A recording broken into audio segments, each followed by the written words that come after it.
Mark Watabe here with Tulip Interfaces, and we're wrapping up day 2 at the Nvidia GTC conference, where we're showing off Factory Playback. It's our newest product offering that makes it as easy as possible to configure cameras with on-premise VLM models, vision language models, to turn those cameras into really precise sensors that can look for all types of activity on the shop floor, that can be triggered by machine events, by events happening in Tulip, and can also write to those same MQTT brokers or write to Tulip data.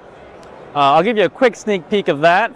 So if we enable our general chat feature, we can come in and look for instances of things that shouldn't have happened in this environment. So, did anyone leave bottles out at a station? I want to see all of those. I want to create a dashboard and start to understand how often that happens per day or over certain intervals.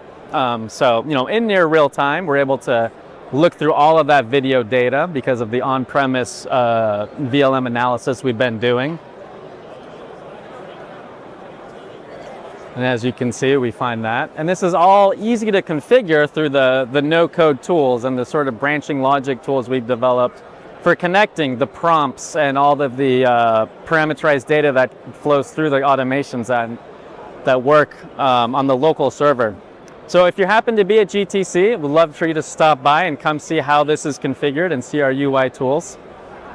Thank you.